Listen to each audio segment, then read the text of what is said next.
Hello friends, आप सभी का करियर बिना में स्वागत है। दोस्तों, आज हम हिंदी का प्रैक्टिस सेट 22 लेके आए हैं। दोस्तों, इससे पहले 21 प्रैक्टिस सेट हो चुका है। अगर आपकी तैयारी हो चुकी है तो आप ज़रूर प्रैक्टिस सेट लगाइए।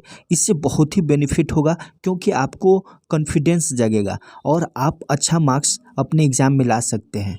और जो हल्का फुल्का क्वेश्चन गलत होता है वो सही होना शुरू हो जाएगा, क्योंकि एग्ज़ाम में अक्सर अक्सर स्टूडेंट जो है नॉर्मल क्वेश्चन ही गलत करके आते हैं।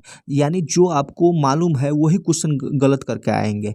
तो प्रैक्टिस सेट करने से ये होता है कि ये सब क्वेश्चन आपका सही होने लगेगा। दोस्तों, अगर इसका पीडीएफ आपको चाहिए तो मेरे टेलीग्राम से जुड़कर आप वहाँ पीडीएफ भी डाउनलोड कर सकते हैं। दोस्तों, इस सेट में आज हम कुछ ऐसे समास के बारे में जानकारी लेंगे जो शायद कभी सेट में आया हो। यानी आज हम द्वंद्व समास के भेद के बारे में जानेंगे। तो द्वंद्व समास के 3 भेद होते हैं: उत्तरेतर द्वंद्व, समाहार द्वंद्व और विकल्प द्वंद्व। तो इसका भी एग्जाम्पल हम लोग देखेंगे। तो आप लास्ट तक बने रहे, जरूर आपको इससे बहुत ही फायदा होगा। तो चलिए दोस्त, देर न करते हुए अब हम क्वेश्चन की तरफ चलते हैं। फर्स्ट क्वेश्चन है कि महापुरुष में कौन सा समास है। तो दोस्तों, महापुरुष किसको कहते हैं? जिसने अपने इंद्रियों को जीत लिया हो उनको महापुरुष कहते हैं। तो दोस्तों, इसमें जो है कर्मधारय समास हो जाएगा। महापुरुष में कौन सा समास है? कर्मधारय समास। दोस्तों, तत्पुरुष में जो है इनके बीच में कारक चिन्ह लुप्त हो जाता है तो उसको तत्पुरुष समास कहते हैं। जैसे राजकुमार, राजा का कुमार, तो यहाँ का जो है लुप्त हो जाता है, राजकुमार। धर्म ग्रंथ, धर्म का ग्रंथ, यानी का लोप हो जाता है। तो कारक चिन्ह का लोप हो तो तत्पुरुष समास होगा। लेकिन हम आगे देखेंगे इसके जस्ट बाद ही कि जहाँ और का लोप हो जाता है उसको क्या कहते हैं। बहुब्रीहि में क्या होता है? जो तीसरा पद प्रधान हो जाए। द्वंद्व में क्या होता है? दोस्तों, इसमें दोनों पद की प्रधानता होता है और इसमें द्वंद्व में ही और का लुप्त हो जाता है। आगे है क्वेश्चन कि जिस समास में सभी पदों के बीच और लोप रहता है वह समास कहलाता है। तो देखिए दोस्त, यहाँ तत्पुरुष समास दिया है, समाहार द्वंद्व समास दिया है, व्यतिरेक बहुब्रीहि समास दिया है और इतरेतर द्वंद्व समास है। ये समास है। तो दोस्तों, ये इतरेतर द्वंद्व समास होगा। दोस्तों, यही इसी समास के बारे में हम चर्चा कर रहे थे। दोस्तों, आपको मालूम है कि द्वंद्व समास के 3 भेद होते हैं। कौन कौन होता है? दोस्तों, ये 3 जो है इतरेतर द्वंद्व, ये हो गया फर्स्ट। सेकेंड जो है समाहार द्वंद्व समास हो गया और तीसरा जो है विकल्प द्वंद्व समास है, विकल्प द्वंद्व समास। और दोस्तों, जैसे इसकी परिभाषा हम अगर जान लेंगे तो आप जरूर आसानी से सही कर सकते हैं। दोस्तों, इतरेतर द्वंद्व समास किसको कहते हैं? तो वह समासिक पद जिसमें दोनों पद अलग अलग अपनी प्रधानता प्रकट करे। यानी इसमें अलग अलग जो पद होता है अपनी प्रधानता प्रकट करता है, उसको इतरेतर द्वंद्व समास कहते हैं। इसका एग्जाम्पल क्या हो गया? जैसे हम लोग लिखते हैं ना, कृष्णा अर्जुन, ये लिखते हैं तो इसका मतलब हो गया कृष्ण और अर्जुन। यहाँ पे कृष्ण और अर्जुन दोनों अपनी अपनी पद की प्रधानता प्रकट कर रहा है और का लुप्त हो रहा है। जैसे गंगा यमुना, गंगा और यमुना। जैसे 71 जो है इतरेतर समास है। 71 यानी 70 और 1, 71 होता है तो ये क्या हो गया? इतरेतर समास हो गया। और फिर हम लोग समाहार द्वंद्व समास किसको कहते हैं? तो दोस्तों, समाहार द्वंद्व समास जो होता है दोस्तों, वह समासिक पद जिसमें दोनों पद अलग अलग अपनी प्रधानता प्रकट करे तथा समस्त पद एक समूह का बोध कराए तो उसे जो है समाहार द्वंद्व समास कहते हैं। यानी अलग अलग प्रधान भी प्रकट करे और समस्त पद जो है एक समूह की बोध कराता हो तो उसको जो है समाहार द्वंद्व कहते हैं। दोस्तों, समाहार द्वंद्व का एग्जाम्पल क्या हो जाएगा? तो समाहार द्वंद्व का एग्जाम्पल जो है बाल बच्चा, यानी बालक बच्चा। यानी इसमें जो भी बच्चा होगा बालक होगा और इसमें पूरा समूह का भी बोध करा रहा है। बाल का भी और बच्चा दोनों अपना अपनी प्रधानता भी प्रकट कर रहा है। फल फूल, यानी फल फूल आदि, यानी इसमें जो है फल फूल होगा, फल भी इम्पोर्टेंस है, फूल भी है। तो इस तरह से जो है समाहार द्वंद्व है। दोस्तों, विकल्प द्वंद्व किसको कहते हैं? तो दोस्तों, विकल्प द्वंद्व जो है यानी जहाँ दोनों पद में किसी एक पद को स्वीकार करने का विकल्प हो उसको हम विकल्प द्वंद्व समास कहते हैं। इसका एग्जाम्पल क्या है, जैसे सुख दुख, सुख या दुख, जैसे लाभ हानि, लाभ या हानि, या तो किसी को लाभ होगा या किसी को हानि होगा, तो ये विकल्प द्वंद्व समास है। तो आशा करते हैं कि आप लोग समझ गए होंगे। अगर ये चीज़ अच्छा लगा है तो आप ज़रूर लाइक करें और दोस्तों को भी शेयर करें। अगला है शोक करना के लिए मुहावरा है। तो दोस्तों शोक करने का मुहावरा का अर्थ होगा कि सिर पीटना। अगला है भाई गति सांप छुचुंदर केरी, लोकाकृति का उपयुक्त अर्थ क्या है? तो दोस्तों इसका उपयुक्त अर्थ है दुविधा में होना। अगला है दासत्व किस प्रकार की संज्ञा है? तो दोस्तों दासत्व जो है किस प्रकार की संज्ञा है? तो ये भाववाचक संज्ञा है। हम लोग हर वीडियो में व्यक्तिवाचक, जातिवाचक, समूहवाचक, भाववाचक ये सभी संज्ञा का जो है ब्रीफ डिस्कशन किए हैं। अगर आप शुरू से फॉलो करते होंगे तो ज़रूर आप सही करेंगे। अगला है निम्न में से कौन सी भाववाचक संज्ञा है? तो भाव का बोध किस में हो रहा है इसमें? तो दोस्तों भाव का बोध जैसे बीमारी है तो भाव का बोध हो रहा है, यहाँ भाववाचक संज्ञा होगा। जो और सो का प्रयोग इनमें से किस सर्वनाम में किया जाता है? तो दोस्तों किस सर्वनाम में? तो संबंधवाचक सर्वनाम में जो है जो और सो का प्रयोग किया जाता है। दोस्तों संबंधवाचक का परिभाषा क्या होता है कि जिस सर्वनाम में किसी दूसरे सर्वनाम से संबंध स्थापित किया जाए उसे जो है संबंधवाचक सर्वनाम कहते हैं। जैसे इसका एग्जाम्पल है जो सो, जैसे जो आया सो जाएगा और ध्रुव यह सत्य है, यह ध्रुव सत्य है। जो आया है वह जाएगा, यह ध्रुव सत्य है। तो इसमें क्या संबंध है? तो संबंधवाचक सर्वनाम है। दोस्तों निजवाचक सर्वनाम किसको कहते हैं? निजवाचक सर्वनाम में आप या अपने आप या स्वतः या स्वयं या खुद के लिए प्रयुक्त सर्वनाम जो है निजवाचक है। जैसे यह कार्य मैं आप ही कर लूँगा, तो ये निजवाचक सर्वनाम हो गया। दोस्तों अनिश्चयवाचक सर्वनाम किसको कहते हैं? तो अनिश्चयवाचक सर्वनाम जिस सर्वनामों से किसी निश्चित वस्तु का बोध न होता हो, जैसे कोई कुछ, जैसे कोई आ गया तो क्या करोगे, इसमें कोई जो है अनिश्चयवाचक है यानी इंडेफिनिट प्रोनाउन है। उसने कुछ नहीं लिया तो कुछ जो है इंडेफिनिट प्रोनाउन है। दोस्तों निश्चयवाचक सर्वनाम किसको कहते हैं? तो निश्चयवाचक में क्या होता है? निकट या दूर के व्यक्ति या वस्तुओं को निश्चयात्मक संकेत जिन शब्दों से व्यक्त होता है उसको है डिमोन्स्ट्रेटिव प्रोनाउन कहते हैं। जैसे क्या यह मेरी पुस्तक है, तो यह जो है क्या है? डिमोन्स्ट्रेटिव यानी निश्चयवाचक सर्वनाम है। वह उनकी मेज है, वे तुम्हारे आदमी हैं, ये मेरे हथियार है। यहाँ पे यह वह ये वे जो है निश्चयवाचक सर्वनाम है।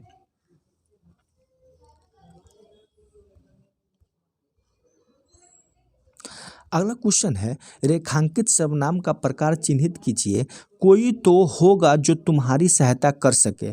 इसमें कोई को बताना है कि कौन सा सर्वनाम है। दोस्तों कोई जो है क्या है? अनिश्चयवाचक सर्वनाम है। जैसे हम बोले हैं ना कोई आ गया तो क्या करोगे, यानी इसमें निश्चित वस्तु का बोध नहीं है, तो अनिश्चयवाचक सर्वनाम हो जाएगा। अगला है माँ का लड़का कहाँ गया, उसके उद्देश्य का विस्तार भेद लिखिए। तो इसमें क्या है? तो दोस्तों ये संबंध कारक है। इसमें माँ और लड़का के संबंध के बारे में है तो संबंध कारक हो गया। अगला है कुर्सी पर मास्टर जी बैठे। इस वाक्य में कुर्सी शब्द किस कारक में है? तो दोस्तों कुर्सी शब्द जो है किस कारक में है? तो ये अधिकरण कारक है। दोस्तों अधिकरण कारक का कारक चिन्ह क्या होता है? तो में पर होता है, में अपर। तो यहाँ पे पर है तो कुर्सी पर, तो ये अधिकरण कारक हो गया। दोस्तों ये तो जानते ही होंगे करण कारक। दोस्तों करण क्या होता है? से के द्वारा, यानी यहाँ पे अलगाव का बोध होगा। अपादान में जो है इसमें अपादान में अलगाव का बोध होता है, और करण में से के द्वारा इसमें इंस्ट्रूमेंट का बात होगा। करण में यानी किसी वस्तु की बात होगी। संप्रदान में क्या होता है? को के लिए संबंध काके की होता है, संबोधन में हे अरे, कर्म में को, तो ये कारक हो गया। अगला है उस ग्रंथ में 500 पृष्ठ है, इस वाक्य में उसका कौन सा विशेषण है। तो दोस्तों ये उसका जो है कौन सा विशेषण है, तो संकेतवाचक विशेषण है, इसमें संकेत किया जा रहा है। अगला है वह धीरे धीरे चल रहा है। धीरे धीरे क्या है, स्लोली स्लोली एडवर्ब हो जाता है, तो क्या है इसका क्रिया विशेषण है, यानी विशेषण का विशेषता बताता है। अगला है निम्नलिखित वाक्यों में से किसमें अकर्मक प्रयुक्त हुआ है। तो अकर्मक किसमें प्रयुक्त हुआ है, तो शिशु सो रहा है, यहाँ पे अकर्मक प्रयोग। दोस्तों अकर्मक क्रिया क्या होता है, तो अकर्मक क्रिया में जो है कर्म पे फल नहीं पड़ता है, यानी कर्ता फल जो है कर्ता पे पड़ता हो। तो यहाँ पे शिशु सो रहा है, तो इसमें जो है कर्ता पे फल पड़ रहा है, फल पड़ता है, इसीलिए ये अकर्मक क्रिया में है। अगला है पूर्ण अकर्मक क्रिया कितने भेद होते हैं, तो दोस्तों 2 भेद होते हैं। अगला है पश्चिमी हिंदी की 2 बोलियां का सही युग्म क्या है। तो पश्चिमी हिंदी किसको कहते हैं, तो दोस्तों ये खड़ी बोली और बुंदेली बोली को जो है पश्चिमी हिंदी के श्रेणी में रखा गया है। अगर दोस्तों कह दें कि पश्चिमी हिंदी यानी कौन सा अपभ्रंश का भेद है, तो पश्चिमी हिंदी जो है शौरसेनी है, शौरसेनी अपभ्रंश है। इसमें पश्चिमी हिंदी आता है, राजस्थानी आता है, गुजराती आता है, 3 भाषा जो है शौरसेनी में है। दोस्तों और भेद क्या है, तो अर्ध मागधी में पूर्वी हिंदी आता है, मागधी में जो है बिहारी, उड़िया, बंगला और समिया आता है, खस में जो है पहाड़ी भाषा आता है, और ब्राचर में जो है पंजाबी और सिंध आता है। दोस्तों ब्राचर को याद रखिएगा, पंजाबी और सिंधी भाषा जो है ब्राचर अब अपभ्रंश भाषा है, और महाराष्ट्री क्या है, मराठी है। सिंधी भाषा का संबंध किससे है, देखिए दोस्तों सिंधी भाषा का अभी हम चर्चा भी किए हैं, तो ब्राचर भाषा से संबंध है। ब्राचर भाषा में और क्या है, तो दोस्तों ब्राचर भाषा में पंजाबी भी है, और शौरसेनी में क्या है, तो 3 भाषा है, पश्चिमी हिंदी, राजस्थानी और गुजराती। दोस्तों मराठी ये अलग चीज़ है। भाषाई आधार पर सर्वप्रथम किस राज्य का गठन हुआ, तो दोस्तों भाषाई आधार पर सर्वप्रथम किस राज्य का गठन हुआ, तो भाषाई आधार पर सर्वप्रथम जो है आंध्र प्रदेश को गठन हुआ। अगला है संसद का कार्य हिंदी या अंग्रेजी में होगा, यह प्रावधान संविधान के किस अनुच्छेद में है, तो दोस्तों यह प्रावधान जो है अनुच्छेद 120 में होगा। दोस्तों आर्टिकल 120 में संसद में प्रयोग की जाने वाली भाषा के बारे में है दोस्तों, परंतु इसमें क्या है, यथास्थिति राज्य सभा का सभापति या लोकसभा का अध्यक्ष जो है अथवा उस रूप में कार्य करने वाले व्यक्ति किसी सदस्य को जो हिंदी में या अंग्रेजी में अपनी पर्याप्त अभिव्यक्ति नहीं कर सकता, अपनी मातृभाषा में सदन को संबोधित करने की अनुज्ञा दे सकेगा। यानी अगर हिंदी अंग्रेजी जानते हैं तो ठीक है, अगर आप नहीं जानते हैं तो आप अपने मातृभाषा में ये जो अध्यक्ष होता है और सभापति होता है वो माने आज्ञा दे सकता है। तो आर्टिकल 120 में है दोस्तों। ये फिर इसमें जो अनुच्छेद दिया है 351, इसमें क्या है, तो दोस्तों इसमें जो है संघ का यह कर्तव्य होगा कि वह हिंदी भाषा का प्रसार बढ़ाए। यानी इसमें अनुच्छेद 351 में ये दिया गया है, क्या दिया गया है कि संघ का कर्तव्य होगा कि वह हिंदी भाषा को प्रसार बढ़ाए। दोस्तों 343 में दिया है, क्या दिया है, तो 343 में कई वो खंड है, 1 है, 3 है, 2 है, ये सब है। तो 343 1 में दिया है कि देवनागरी लिपि में हिंदी संघ की आधिकारिक भाषा होगा, इसमें दिया है 343 में। दोस्तों 210 में क्या दिया है, तो 210 में जो है ये 210 में विधानमंडल में जो भाषा प्रयोग होगा वो आर्टिकल 210 में दिया हुआ है विधानमंडल में। अगला है निम्नलिखित में से कौन सा तद्भव है, तो इसमें कौन सा तद्भव है, तो दोस्तों ये सब तो इजी होता है, पंख तद्भव है। अगला घोटक का तद्भव क्या है, तो घोटक का तद्भव जो है जोरा होता है। जब कोई बोली या भाषा व्याकरणिक ढांचे में ढलकर व्यवस्थित रूप से ग्रहण कर लेती है तो उसे क्या कहते हैं, तो दोस्तों उसको जो है ये परिनिष्ठित भाषा बोलते हैं। अगला है भाषा के रूप कितने हैं, तो दोस्तों भाषा के 3 रूप होता है। यहाँ पे ये गलत है, शाब्दिक और शाब्दिक नहीं होता है, भाषा का 3 रूप होता है। दोस्तों तीन भाषा के रूप कौन है? सांकेतिक भाषा है। सांकेतिक भाषा का मतलब क्या होता है? बच्चा सर्वप्रथम भाषा के इस रूप का प्रयोग अपनी बात समझाने में करता है। बालक अपने हाथों को हिला डुला कर अपनी बात को सांकेतिक भाषा के माध्यम से व्यक्त करता है, तो उसको सांकेतिक भाषा कहते हैं। मौखिक भाषा क्या होता है? सांकेतिक भाषा के बाद बच्चा जो है मौखिक अभिव्यक्ति को माध्यम बनाकर अपनी बात सबके सामने रखता है, मौखिक भाषा के अंतर्गत आता है। जैसे वाद विवाद हो गया, प्रश्नोत्तर हो गया, ये सब मौखिक भाषा है। दोस्तों लिखित भाषा क्या है? जैसे जैसे बच्चा में भाषा कौशल का विकास होता है, अपने विचारों को लिख कर अभिव्यक्त करना सीख जाता है। जैसे कक्षा 3 तक बालक में भाषा के चारों कौशल श्रवण, मौखिक, पठन, लेखन का विकास हो चुका होता है, तो उसको लिखित भाषा कहते हैं। तो भाषा का कितने रूप हो गया? 3, सांकेतिक, मौखिक और लिखित। इनमें से कोई नहीं होगा। अगला है धानछड़ी छंद है। दोस्तों धानछड़ी छंद क्या है? तो दोस्तों ये वर्णिक छंद है। धानछड़ी बहुत ही मधुर और प्रिय वर्णिक छंद होता है। दोस्तों इसमें जो है 31 वर्ण होता है। कितना वर्ण होता है? 31 वर्ण होता है। प्रथम पंक्ति में 16 और दूसरी पंक्ति में 15 वर्ण होते हैं। कुल 8 पंक्ति होता है। 16 15 16 15 16 15 ऐसे करके कुल 8 पंक्तियां में 31 वर्ण होते हैं, और फर्स्ट पंक्ति में 16, दूसरी पंक्ति में 15 होता है। तो इसका धानछड़ी छंद जो है वार्णिक छंद है। अगला है पीपर पात सरिस मन डोला। दोस्तों ये सब क्वेश्चन बहुत ही लाजवाब है। अगर ये सब क्वेश्चन आप कर लेते हैं तो समझिए आप हिंदी का बहुत ही अच्छा जानकार हो जाएंगे। तो इसका मतलब क्या होता है?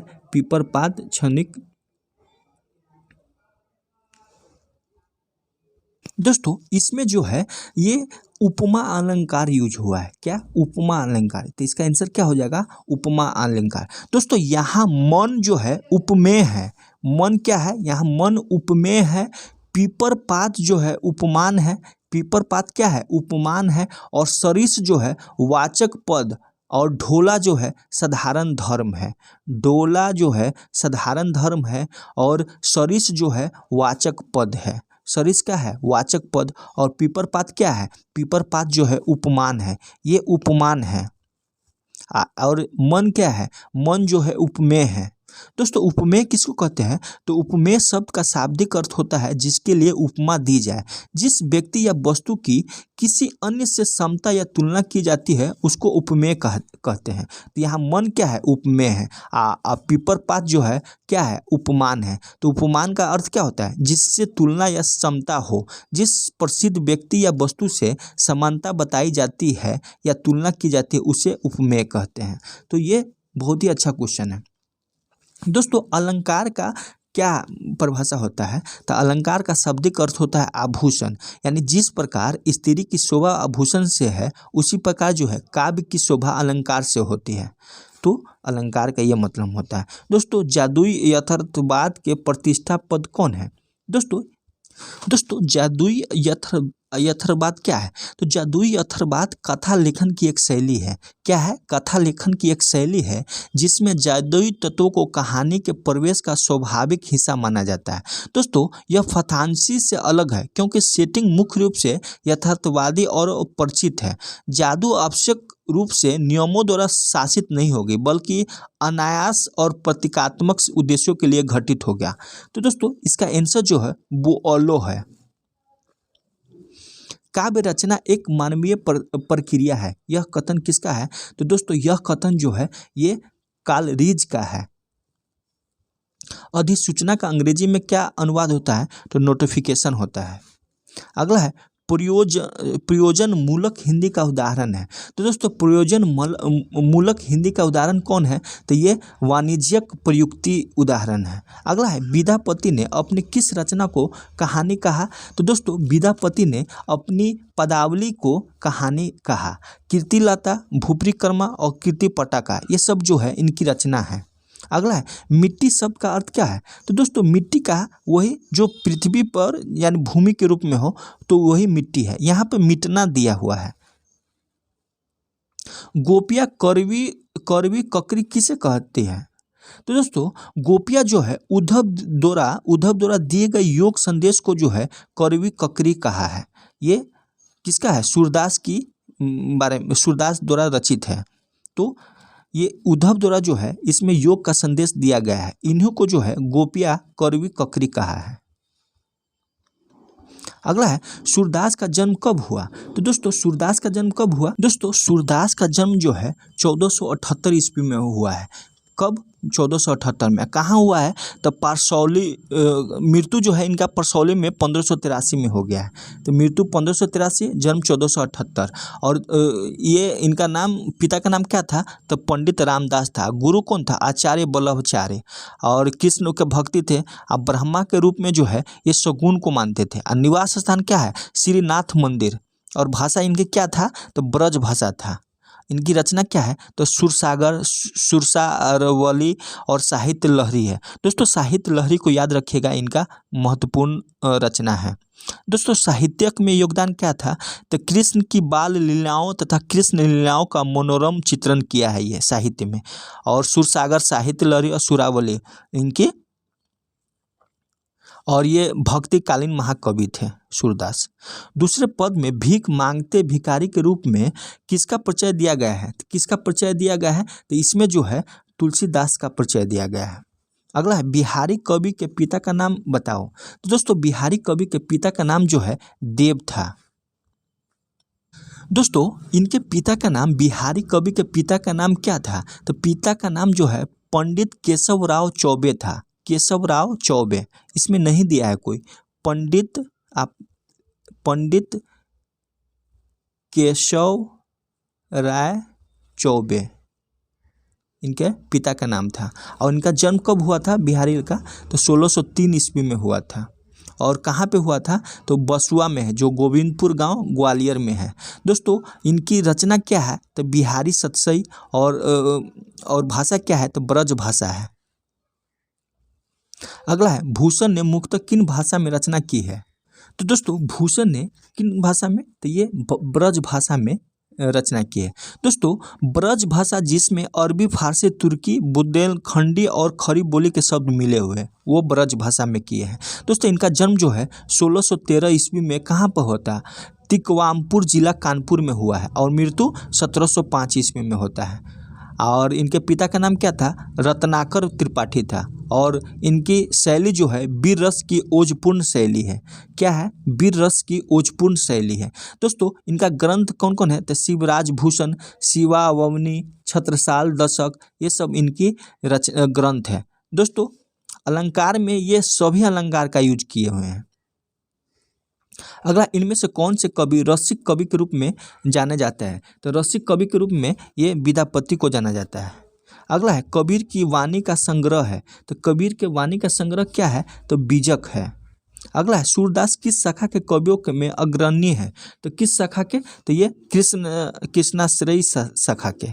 अगला है तुलसी किस काल के कवि है। तो दोस्तों ये भक्ति काल के कवि है। और इनकी रचना क्या है तो श्री रामचरितमानस, विनय पत्रिका, कवितावली, गीतावली इनकी प्रमुख रचना है। दोस्तों इनको जो है उपनाम क्या है तो मानस का हंस जो है इनका उपनाम है। पिता का नाम क्या था तो आत्माराम दुबे था। और माता का नाम हुलसी था।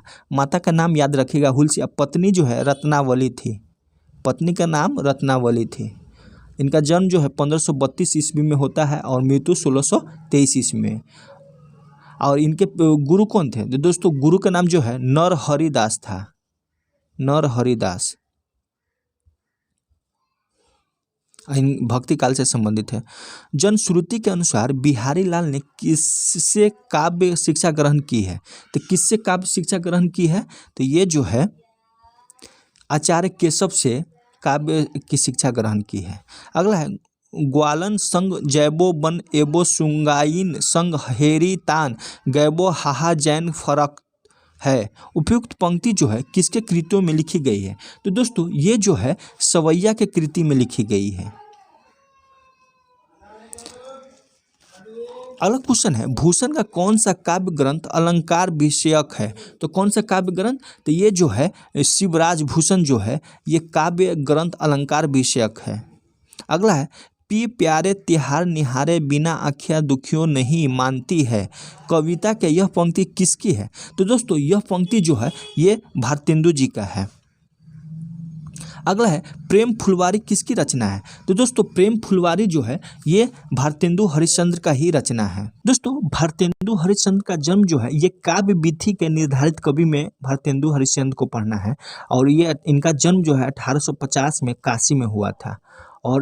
और संपादन क्या है? तो कवि वचन, सुधा, हरिश्चंद्र मैगनीज मैगजीन, हरिश्चंद्र चंद्रिका, ये इनका संपादन किए हुए थे। और लेखन विधा क्या है? तो कविता, नाटक, निबंध, उपन्यास ये सभी लिखे हुए थे। भाषा शैली जो है ब्रज भाषा और खड़ी बोली भाषा दोनों का मुक्तक भाषा थे। रचना क्या है? नील देवी, प्रेम जोगनी, भारत दुर्दशा इनका इम्पोर्टेंस है, अंधेर नगरी, कर्पूर मंजरी, सुलेचना, ये सब जो है इनकी रचना है। अगला है पंत जी प्राय प्रकृति को किस रूप में चित्रित किए हैं? तो पंत जी जो है प्राय नारी के रूप में चित्रित किए हैं। अगला इनमें से कौन सी रचना मैथिली शरण गुप्त द्वारा, तो दोस्तों इसमें कौन सा रचना है जो मैथिली शरण गुप्त द्वारा किया गया है? तो रंग में भंग, रत्नावली और विष्णुप्रिया, ये सभी जो है।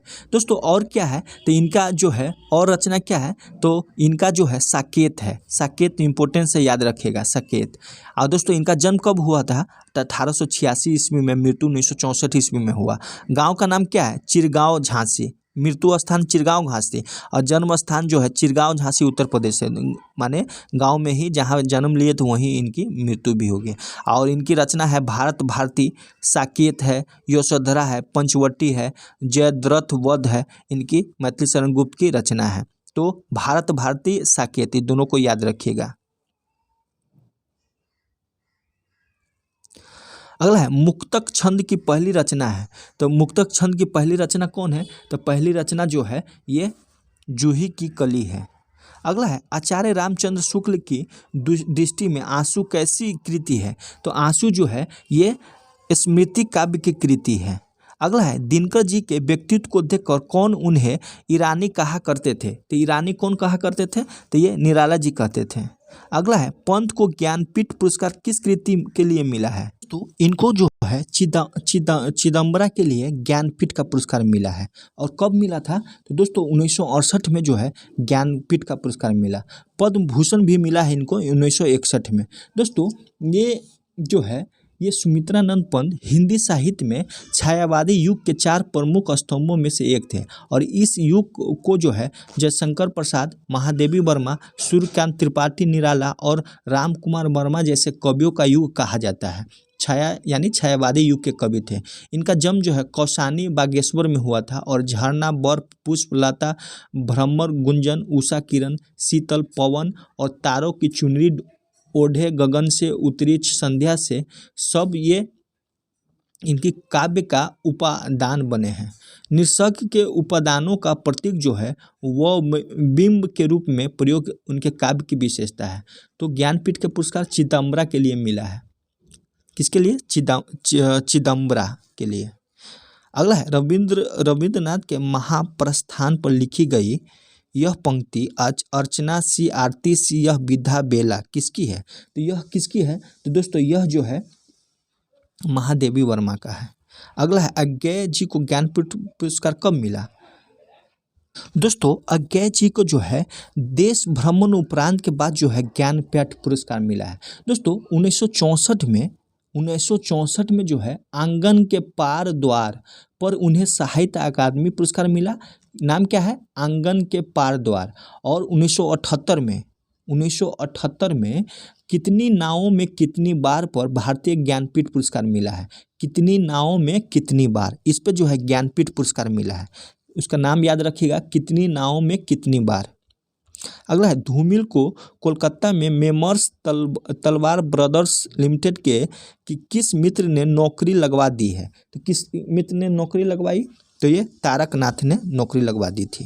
निम्नलिखित में से कौन सा जयशंकर प्रसाद द्वारा लिखी गई काव्य संग्रह है? तो जयशंकर द्वारा कौन सा काव्य संग्रह लिखा गया है? तो ये कौन है? प्रेम पथिक, चित्रधार और कानन कुसुम, ये सभी है। अगला है दिनकर जी का जन्म कब हुआ? तो दोस्तों दिनकर जी का जन्म जो है कब हुआ था? ये 1907 ईस्वी में हुआ। अज्ञेय थे, तो अज्ञेय क्या थे? तो अज्ञेय जो है ये अंतर्मुखी व्यक्तित्व वाले कवि थे। अगला है, इसलिए क्या हमने तुमको इन दुर्बल कंधों पर ढोया, इसलिए क्या हमने तुमको रंग बिरंगी वे मालाएं पहनाई थी। उपयुक्त पंक्ति नागार्जुन ने किस कविता में कही है? तो किस कविता में कही है? तो दोस्तों स्वदेशी शासक के कविता में कही है। अगला है, सकल दीप किसकी 10 भर का सोना चुरा कर भाग गया था? तो किसकी? तो ये नानी की। अगला है, बालदेव किसके पीछे बैरागी हो? तो किसके पीछे बैरागी है? तो कुनखी यानी लक्ष्मी के पीछे। अगला है, उपन्यास में डायन की तुलना किससे की गई है? तो डायन की तुलना जो है राजनीति से की गई है।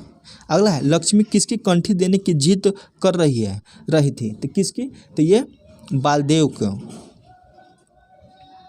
अगला है, इंदिरा पुस्तक पढ़ने के दौरान कौन रोने लगी थी? तो कौन रोने लगी? तो कमली रोने लगी थी। क्वेश्चन है, बालदेव जी को क्या पसंद है? तो दोस्तों बालदेव जी को जो है ये कीर्तन पसंद है, कीर्तन। हौरी के परिवार में पढ़ाई गाय का क्या नाम रखा गया था? तो क्या नाम रखा गया? तो सुंदरिया नाम रखा गया था। निम्नलिखित में से कौन हौरी के पुत्री है? तो रूपा है। अगला है, वावन दास का सन 1934 में किससे परिचय हुआ? तो किससे परिचय हुआ? तो ये बापू से परिचय हुआ था। इनमें से कौन सा उपन्यास श्रीलाल शुक्ल द्वारा रचित है? तो कौन सा पुरस्कार ये उपन्यास? तो सीमाएं टूटती है ये उपन्यास। अगला है, भोला के घर गाय लेने कौन गया था? तो भोला के घर जो है गाय लेने ये गोबर गया था, जो उसका पुत्र था और उसका बॉयफ्रेंड था। राम किशुन बाबू की मृत्यु किस बीमारी की वजह से हुई थी? तो किस बीमारी? तो ये मलेरिया की वजह से हुई थी। दोस्तों उपन्यास अगर पढ़ना है तो मैं वीडियो सभी उपन्यास पर बनाया हूँ और कहानी फिर क्वेश्चन सभी कराया हूँ, तो आप जाकर वहाँ देख सकते हैं। अगला है, राग दरबारी उपन्यास में किसे सबसे समझदार व्यक्ति कहा गया है? तो किसे सबसे समझदार व्यक्ति कहा गया है? तो गयादीन को। अगला है, निम्नलिखित में से किसे आधुनिक हिंदी साहित्य का पितामह के रूप में जाना जाता है? तो किसको जाना जाता है? तो ये भारतेंदु हरिश्चंद्र को। अगला है, ध्रुव स्वामिनी किसकी पुत्री थी? तो ध्रुव स्वामिनी जो है किसकी पुत्री थी? तो ये लिच्छवी राजा की पुत्री थी। आधे अधूरे नाटक में कुल कितने अंक हैं? दोस्तों आधे अधूरे में कुल 4 अंक हैं। अगला है, भारत दुर्दशा नाटक में भारत दुर्दैव के अनुसार भारत को किसका भरोसा है? तो किस पे भरोसा है? तो परमेश्वर पर भरोसा है। प्रसाद का अंतिम नाटक कौन सा है? तो प्रसाद का अंतिम नाटक जो है ये ध्रुव स्वामिनी ही है। अगला है, आधे अधूरे किस विधा का नाम है? तो क्या है ये? तो ये जो है नाटक है। अगला है, मधुआ शराबी के यहाँ क्या ओढ़ कर सोया है? तो क्या ओढ़ कर सोया है? तो ये जो है 12 पुराना कोट ओढ़ कर सोया है। ठाकुर का कुआं कहानी में 2 कुआं कहाँ थी? तो 2 कुआं कहाँ थी? तो ये ठाकुर के घर के पास और एक कुआं जो है साहू के पास है। दोस्तों इसमें कंफ्यूज नहीं होना है, क्योंकि कोई जो है 3 कुआं के बारे में है। 3 कुआं है लेकिन चर्चा जो है 2 ही कुआं का हुआ है। जो तीसरी कुआं है जो निम्न जाति के लिए है वो कहाँ पे है वो उसकी चर्चा नहीं हुआ है, जस्ट बोला गया है, लेकिन 2 कुआं का स्पष्ट चर्चा हुआ है। सखी हका दुत्कारे मत राजकुमार आएंगे तब हम अपने आप चले जाएंगे, यह कहकर कौन जिल बिलाकर हंस पड़ती है? तो कौन? तो ये जो है किन्नरिया। अगला है, छत्रवास में नौकर का क्या नाम है? तो छत्रवास में नौकर का नाम जो है करीमुद्दीन है। सेठ दीवानंद चंद्र किस प्रकार का व्यक्ति है? तो किस प्रकार का व्यक्ति है? तो ये शरीफ और दुनियादारी वाला व्यक्ति है। गजाधर बाबू किस रेलवे स्टेशन पर कार्य करते थे? तो किस रेलवे स्टेशन पे? तो रानीपुर रेलवे स्टेशन पे। ज्वाला का संबंध किस जाति से था? तो दोस्तों ज्वाला का संबंध जो है ये अहिर जाति से था। अगला है, मिसपाल को किस वस्तु से चीर था? तो मिसपाल को जो है किस वस्तु से? तो बनाव श्रृंगार वस्तु से। अगला है, देव पुरस्कार इनमें से किनको मिला है? तो दोस्तों देव पुरस्कार जो है ये यशपाल जी को मिला है। दोस्तों एक क्वेश्चन हम बता देते हैं, हिस्ट्री का है, यहाँ पे यशपाल नाम आ गया है। तो एक क्वेश्चन है कि जब चंद्रशेखर आज़ाद भाग गए थे तो उनके संगठन को कौन संचालित कर रहा था? तो यशपाल नाम का व्यक्ति था, जिनको जो है ये बाद में जेल में पकड़ा गया और जब यूपी का प्रधानमंत्री गोविंद बनता है तो इसको छोड़ाता है। उस समय सीएम को प्रधानमंत्री कहा जाता था। तो वही 1937 के चुनाव होता है तो यूपी में प्रधानमंत्री कौन बनता है, वही गोविंद। तो वही यशपाल को छुड़ाया था। तो यहाँ पे क्वेश्चन है, चंद्रशेखर आज़ाद जब भाग जाते हैं तो उनके जो संस्था था उनको यशपाल ही चला रहे थे। अगला है, प्रेमचंद की किस रचना को अंग्रेजों ने जब्त कर लिया था। तो किस रचना को, तो सोजे वतन को। अगला है, जनेंद्र कुमार के पिता का क्या नाम था। तो पिता का क्या नाम था, तो ये प्यारेलाल नाम था। परिंदे कहानी के लेखक कौन है। तो दोस्तों परिंदे कहानी के लेखक निर्मल वर्मा है। कमलेश्वर की प्रमुख विशेषता क्या है, तो कमलेश्वर की प्रमुख विशेषता है कि नगरीय और ग्रामीण संस्कृति के मध्य पनपती खिंचातान। अगला है, वापसी कहानी का गणेशी कौन था। तो वापसी कहानी का गणेशी जो है रेल विभाग का चतुर्थ वर्गीय कर्मचारी था। अगला है, यशपाल का जन्म कब हुआ था। यशपाल का जन्म जो है ये 1903 ईस्वी में हुआ था।